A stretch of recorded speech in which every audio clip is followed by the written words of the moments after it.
Este lado, por favor.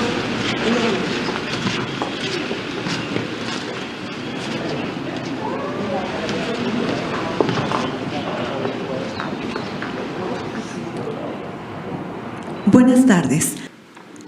Con motivo del segundo año del triunfo histórico democrático del pueblo de México, se encuentra en este recinto parlamentario el presidente constitucional de los Estados Unidos mexicanos, licenciado Andrés Manuel López Obrador.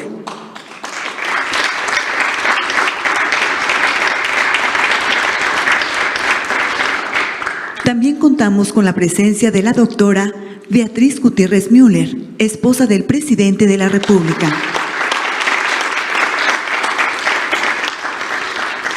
De los integrantes del Gabinete Legal y Ampliado del Gobierno de México y de quienes nos siguen por Internet a través de las redes sociales en todo el mundo.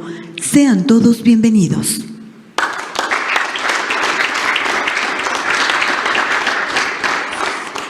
Escuchemos el mensaje que dirige el licenciado Andrés Manuel López Obrador, presidente constitucional de los Estados Unidos mexicanos. Mexicanas, mexicanos, amigas, amigos todos, hoy se cumplen 2 años de la memorable jornada cívica que nos permitió llegar por mandato popular a la presidencia de la República.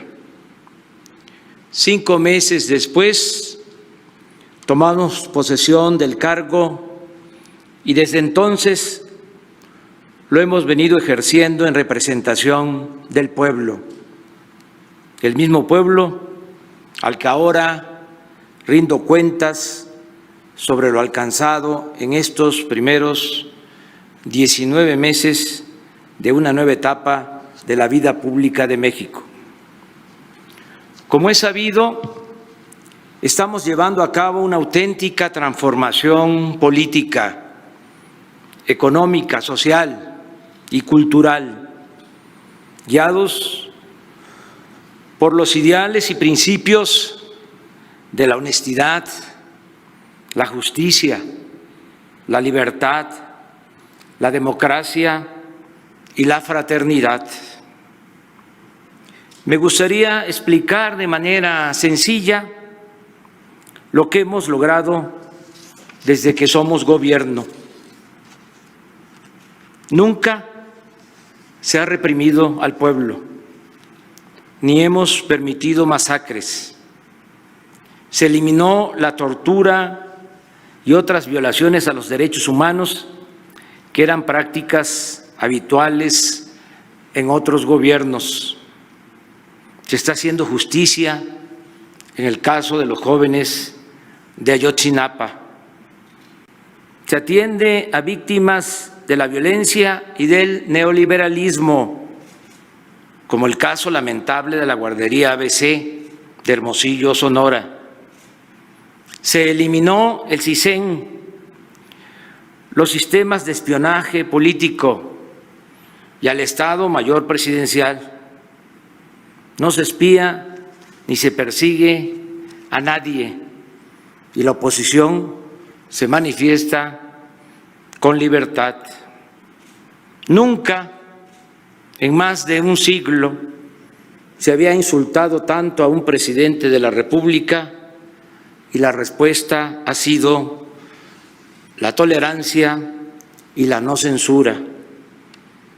No se permite la corrupción y se redujo en 95% el robo de combustibles. Las grandes empresas o corporaciones nacionales y extranjeras han pagado adeudos pendientes a la hacienda pública. Quedó prohibida la condonación de impuestos. Se han presentado denuncias penales contra falsificadores de facturas y se convirtió en delito grave la defraudación fiscal. La austeridad del gobierno es una realidad. La Presidencia de la República dispone de un presupuesto 70% menor al ejercido por la anterior administración. Se redujeron los sueldos de los altos funcionarios en 50% y se eliminó el uso de aviones y helicópteros. Los servidores públicos ya no disponen de servicio médico privado ni de caja de ahorro especial con cargo al erario. Se cancelaron las pensiones millonarias a expresidentes de la República. Solo estamos dejando lo necesario de la estructura administrativa. No hay derroche y se terminó el lujo insolente en el gobierno. Se han construido 422 kilómetros de caminos de concreto con mano de obra comunitaria en municipios de Oaxaca. Terminamos el tren urbano de Guadalajara y se continúa construyendo el de Toluca a la Ciudad de México. Hemos concluido 2 presas para riego y de protección ante inundaciones y trabajamos en 2 más. Se han mejorado, ampliado o construido 17.974 viviendas para familias pobres. Se han hecho obras de mejoramiento urbano en colonias populares de 17 municipios. Están rehabilitándose con la participación de madres y padres de familia 50,000 escuelas. Se han creado 100 universidades públicas. Se inició la creación del complejo artístico y cultural Los Pinos, que incluye todo el bosque de Chapultepec, así como el Parque Ecológico del Lago de Texcoco, con una inversión autorizada para ambas obras de 1.600 millones de pesos. No se han otorgado nuevas concesiones mineras. No se permite el uso de semilla de maíz transgénico ni las prácticas del fracking. En todas las obras que estamos realizando se consulta a las comunidades y se respeta el medio ambiente. En ningún país del mundo se están sembrando, como en México, 1 millón de hectáreas de árboles frutales y maderables. En materia de salud, se han terminado 32 hospitales. Hemos contratado a 46.954 trabajadores de la salud.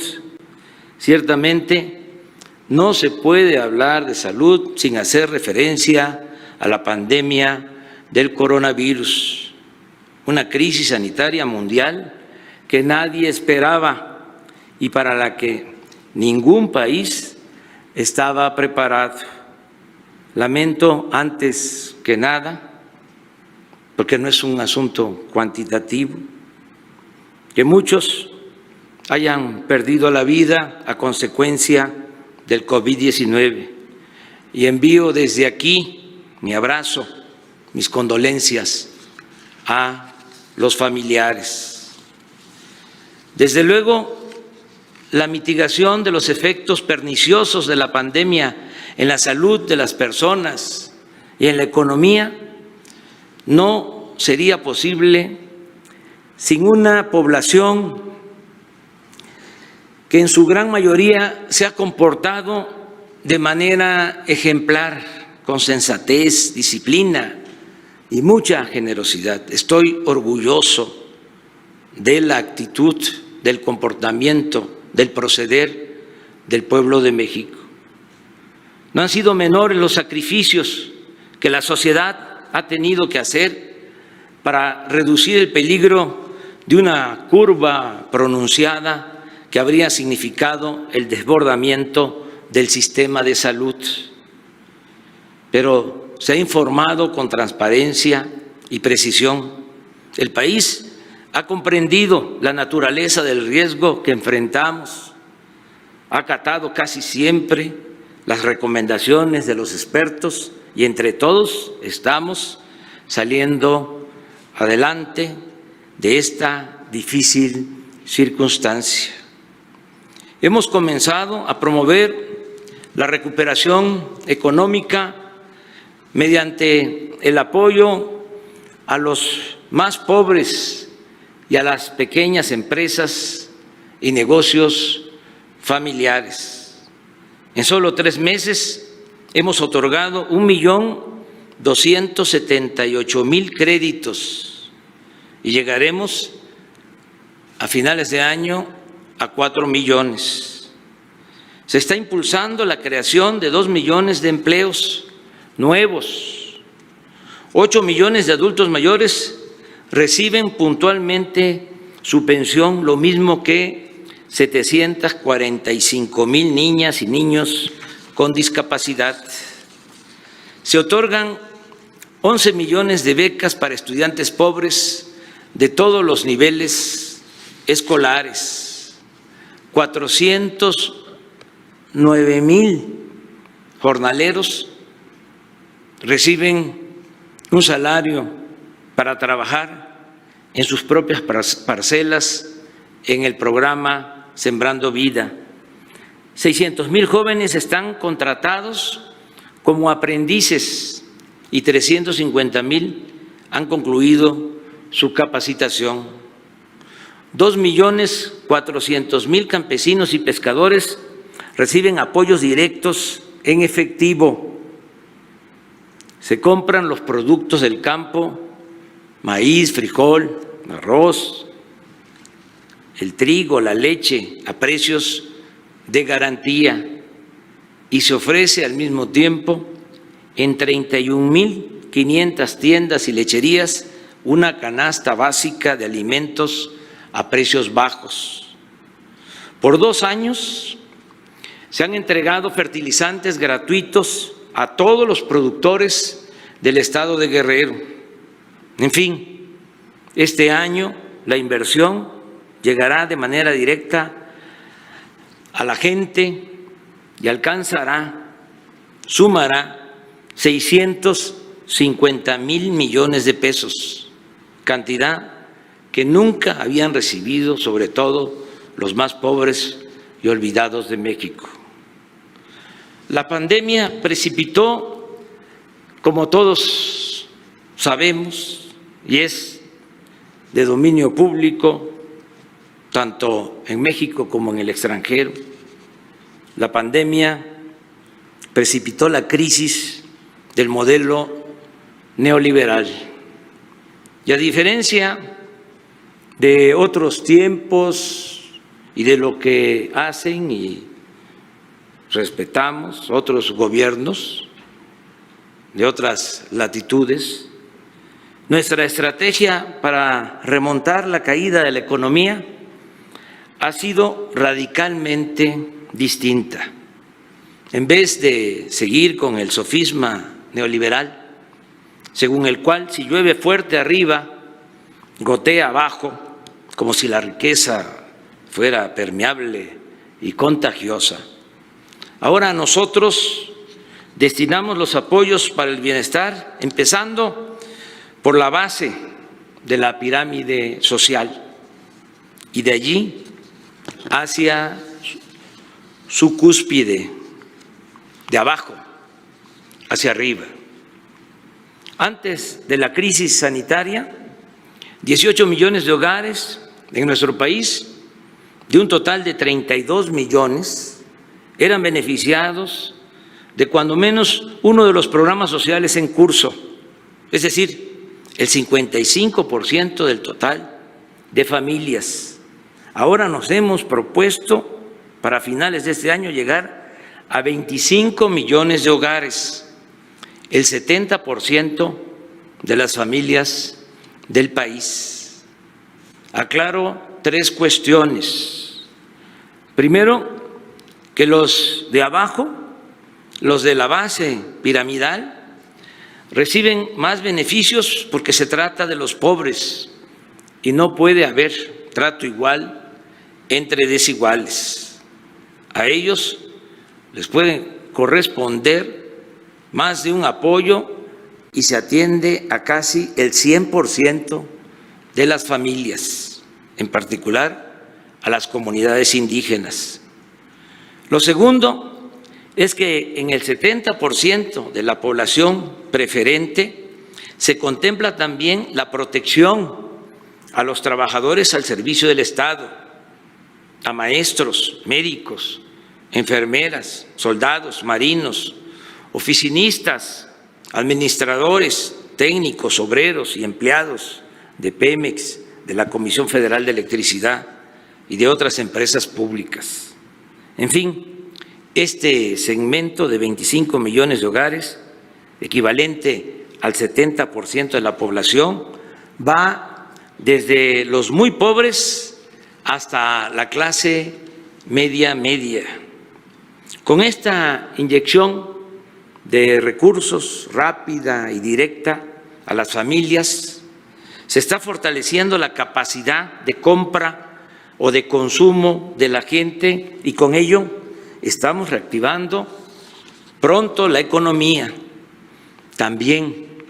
Y esto lo quiero dejar muy claro.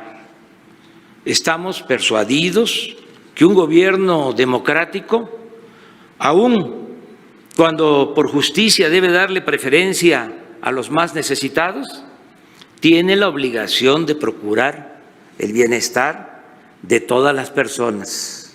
De modo que es necesario aclarar lo que estamos haciendo por el restante 30% de las familias que se ubican de la clase media, alta, hasta las personas de mayores ingresos en el país. Por orden de importancia, sostengo que el principal beneficio que estamos dando con respeto y responsabilidad a este sector de la población reside en conseguir la paz y la tranquilidad en México. Como todos sabemos, ningún mal se equipara a la violencia y nada es más valioso que vivir en paz, con tranquilidad. Todos los días, desde las 6 de la mañana y de lunes a viernes, realizamos aquí en Palacio Nacional reuniones del gabinete integrado por los secretarios de Gobernación, Defensa, Marina y Seguridad Pública para recibir reportes del país sobre esta materia y tomar decisiones que permitan enfrentar los distintos delitos que se cometen, homicidios, feminicidios, secuestros, asaltos, robos y otros agravios, así como violaciones a los derechos humanos.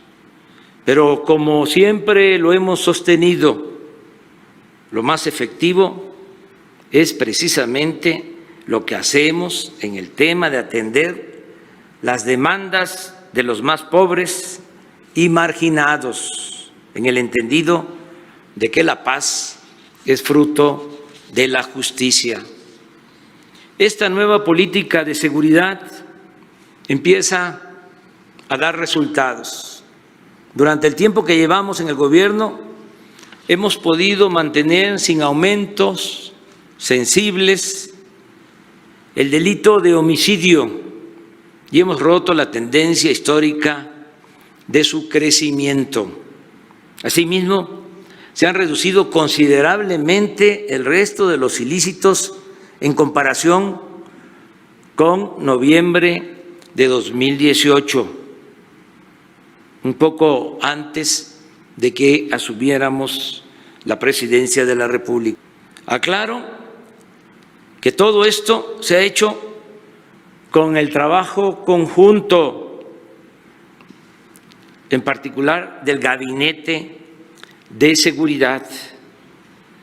Agradezco mucho el apoyo y la lealtad de las Fuerzas Armadas.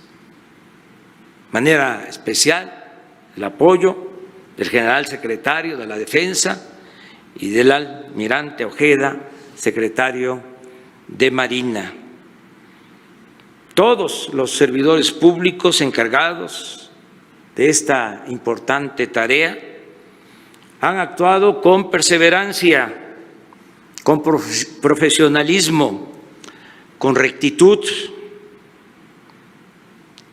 con inteligencia, y no como era antes, solo con el uso de la fuerza. Aquí destaco que ahora, a diferencia de otros tiempos, en los enfrentamientos entre elementos del orden y las bandas de la delincuencia, son más los heridos y detenidos que los muertos. Es decir, se acabó el remátalos, el mátalos en caliente, y la orden de que ustedes hagan su trabajo y nosotros nos encargamos de los derechos humanos. Pero nuestro modelo no solo significa bienestar y seguridad para la paz y la tranquilidad de todos los mexicanos, también ofrece al 30% de la población con mejores condiciones económicas la posibilidad de hacer negocios, obtener ganancias lícitas y progresar sin trabas o ataduras. Señalo de paso que se combate sin excepciones ni favoritismos la corrupción y la impunidad, y que existe un auténtico Estado de Derecho. Además, no hemos aumentado impuestos ni el precio de las gasolinas, el diésel, el gas y la electricidad.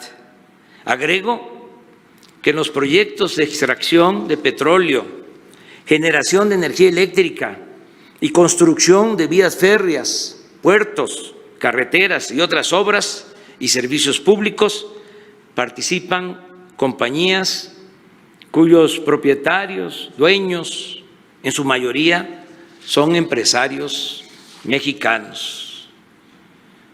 Atendemos a los pobres, desde luego, y sobre todo por convicción y por humanismo, pero también lo hacemos porque creemos que si destinamos recursos a los menos favorecidos, habremos de lograr que haya consumo, que se mejore el poder adquisitivo de los mexicanos y lograr así una más rápida reactivación de la economía para salir de la crisis. Además de la experiencia propia, repito aquí lo que sostenía Ricardo Flores Magón, Juan Saravia y otros revolucionarios en el Plan Liberal de 1906. Decían: cuando el pueblo es demasiado pobre, cuando sus recursos apenas le alcanzan para mal comer, consume solo artículos de primera necesidad, y aún estos en pequeña escala. Y ellos mismos aseguraban: cuando los millones de parias que hoy vegetan en el hambre y la desnudez coman menos mal, usen ropa y calzado y dejen de tener petate por todo ajuar, la demanda de 1000 géneros, que hoy es insignificante, aumentará en proporciones colosales, y la industria, la agricultura, el comercio, todo será materialmente empujado a desarrollarse en una escala que jamás se alcanzaría mientras subsistieran las actuales condiciones de miseria general. Por cierto, el día de hoy ya inició la aplicación del TMEC, Tratado Comercial entre México, Estados Unidos y Canadá, en un momento por demás oportuno, pues la vecindad con la economía más fuerte del planeta, en las circunstancias actuales de recesión global de las economías, nos ayudará a impulsar nuestras actividades productivas y a crear nuevos empleos. Este es el motivo principal de mi próximo viaje a Estados Unidos de Norteamérica y mi encuentro con el presidente Donald Trump. Es un hecho que el tratado atraerá más inversión extranjera para la industria de exportación. Se crearán más oportunidades de negocios para empresarios y comerciantes, así como puestos de trabajo mejor pagados en beneficio de técnicos y profesionales con altos niveles académicos. Ello además de la generación de empleos para mujeres y hombres del Bajío y del norte del país, también de otras regiones de México. Esta nueva estrategia, insisto, nos permitirá una recuperación pronta de la economía y empiezan a percibirse buenos resultados. Y continúa, y eso es muy importante, encendida la llama de la esperanza que es una fuerza muy poderosa.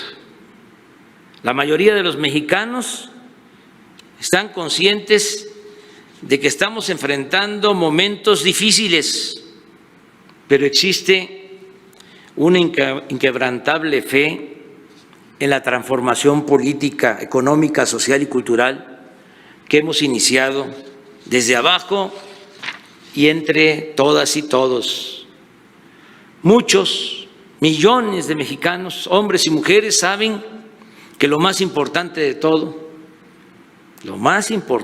todo es desterrar por completo la corrupción que imperaba en los gobiernos neoliberales. Muchos, afortunadamente, no olvidan que la deshonestidad en el servicio público y el contubernio entre el poder político y el poder económico ha sido la causa principal de la desigualdad, de la violencia y de la degradación pública. Por eso, nada nos va a detener en el propósito fundamental de transformar a México por la vía pacífica, pero de manera rápida y profunda. Sostengo que para el 1 de diciembre de este año estarán ya establecidas las bases de la nueva forma de hacer política. Para entonces habremos terminado con las principales reformas legales y quedarán asentadas en la conciencia ciudadana las ideas de justicia, honestidad, austeridad, bienestar y democracia.